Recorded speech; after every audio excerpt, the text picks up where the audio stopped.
Coudre un bouton, c'est vraiment la base en couture. Donc, habituellement, si j'ai seulement qu'un bouton à coudre, je vais le coudre à la main. Par contre, lorsque j'ai plusieurs boutons à coudre, comme par exemple sur une chemise, je préférais changer les paramètres de ma machine à coudre, bien la préparer pour être capable de les coudre facilement à l'aide de ma machine. Mon nom c'est Christine et je suis professeure de couture, donc ça fait grand plaisir de te partager mes techniques de couture de prof que j'enseigne à mes élèves dans mon atelier.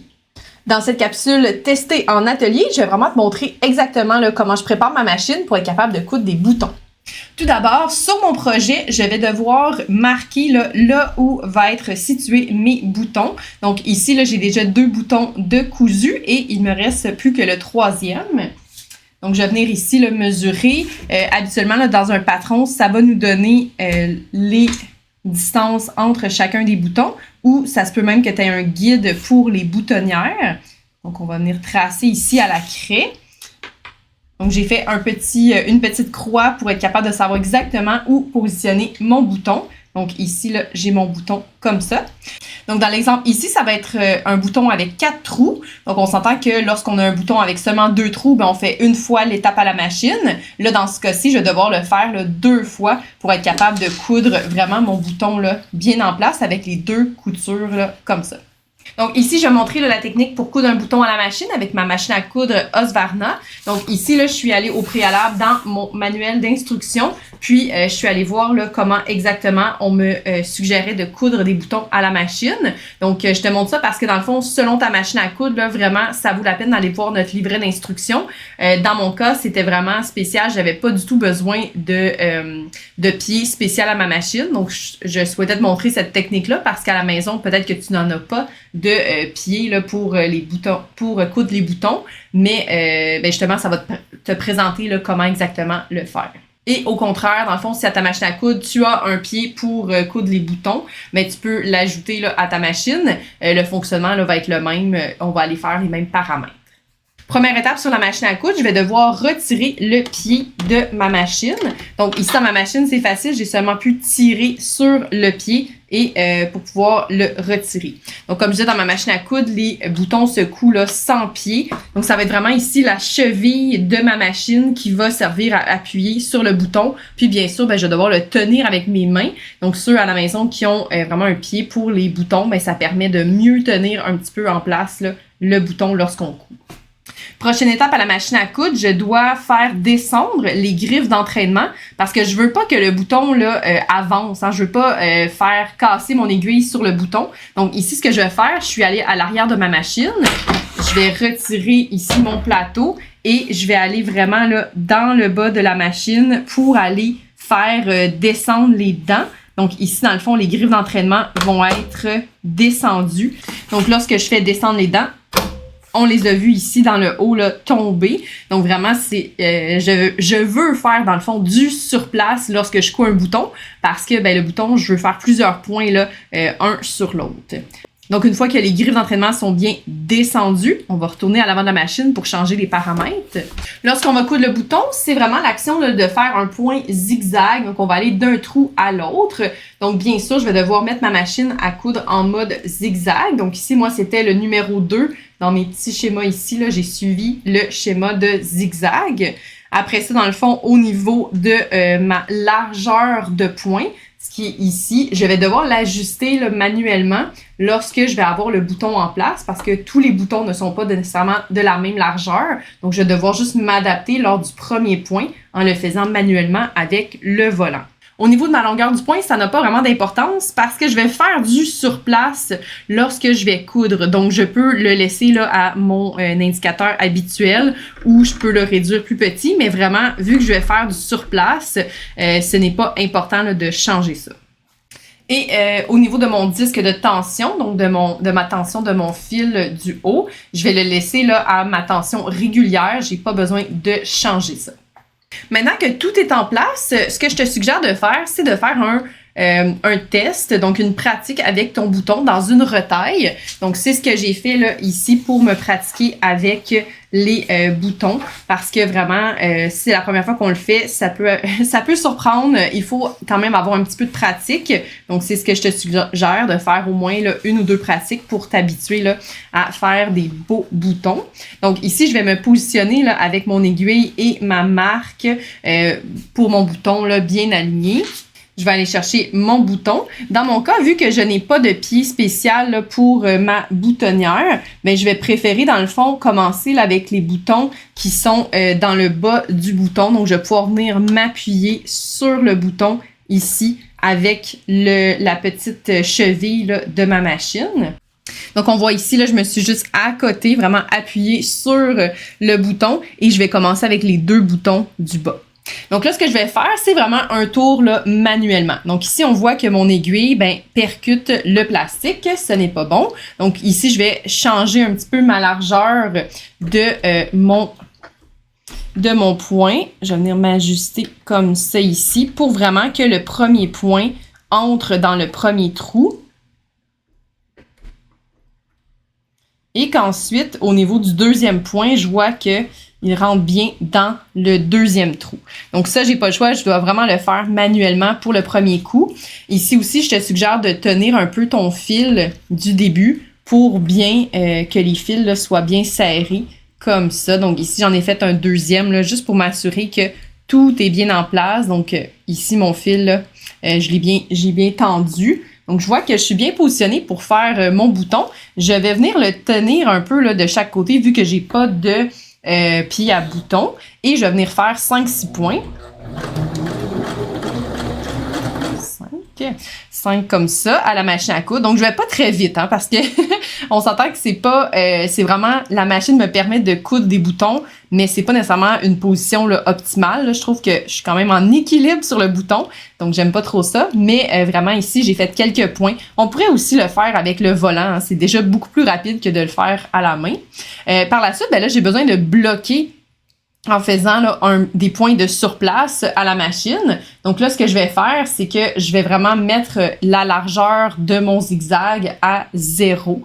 Donc, je veux vraiment qu'il fasse du surplace, un peu comme lorsque je fais mon point régulier. Donc, j'ai mis une largeur de 0 sur mon zigzag. Et là, je vais faire 2-3 points à la machine à coudre comme ça, qui a fait du surplace. Donc, je peux pas faire un point d'arrêt en bonne et due forme avec le bouton parce que j'ai seulement un trou d'espace avec mon aiguille, mais en faisant quelques points sur place, là, ça va pouvoir bloquer. Là. Ici, si je suis pas certaine, je peux même en faire quelques-uns de plus comme ça. Mais après 2-3 fois, là, c'est suffisant. Et là, je retire le bouton de la machine à coudre, donc je relève bien mon aiguille, je vais tirer et venir couper mes fils comme ça. Donc là, qu'est-ce que ça m'a fait? C'est vraiment ici, ça l'a cousu là, dans le trou du bas. Dans le fond, ici, là, au niveau de mon projet, c'était le trou du bas comme ça. Donc là, oui, j'ai des fils qui sortent autant à l'arrière qu'à l'avant. Ici, à l'arrière, je peux tirer un peu sur mes fils. Ici, là, dans mon manuel, ça ne mentionne pas de faire des points, des nœuds supplémentaires. Donc, je suppose qu'on vient seulement là, couper ici les fils dans le haut, comme ça. Et même chose, là, derrière, on peut venir le couper tout simplement comme ça. Donc ici, la partie du bas, elle est faite. Maintenant, ce que je vais faire, c'est que je vais me replacer à ma machine. Je vais m'assurer que j'ai mes longs fils. Et je vais tourner mon bouton pour cette fois-ci avoir là, les trous qui sont disponibles, vraiment qui sont les prochains trous que je vais coudre dans le bas pour encore une fois venir m'appuyer sur le haut du bouton. Comme ça. Donc encore une fois, je vais venir faire ma pratique ici. Et je vais changer ma largeur là, de mon point à la machine. On n'oublie pas de bien tenir notre fil de départ comme ça pour lui donner de la tension. Donc là, je vois que je suis bien partie et je vais faire là, mes 5-6 points à l'aide du pied de la pédale de la machine. 6, comme ça. Donc, j'ai fait bien mes points pour attacher mon bouton. Et encore une fois, je vais venir changer ma largeur pour qu'elle soit seulement de 0 et que mon point fasse du surplace. 1, 2, 3, 4. comme ça et je relève mon aiguille. Donc ici, j'ai mon fil du départ. Je vais venir retirer maintenant le bouton de la machine à coudre. Couper comme ça. Et en priorité, dans le fond, je vais aller tirer sur mes fils plutôt à l'arrière pour que tout ce qui a besoin d'être à l'arrière ait du bon sens. Et je vais venir couper comme ça. Et je vais venir couper ici, près, mes fils là, qui dépassent dans le haut. Comme ça. Donc là, j'ai un bouton qui tient bien là, dans mon projet. J'ai cousu autant en haut qu'en bas. Donc, une fois que ton bouton test est réussi, mais là, tu peux aller faire là, un à la suite de l'autre, tous les boutons là, de ton projet.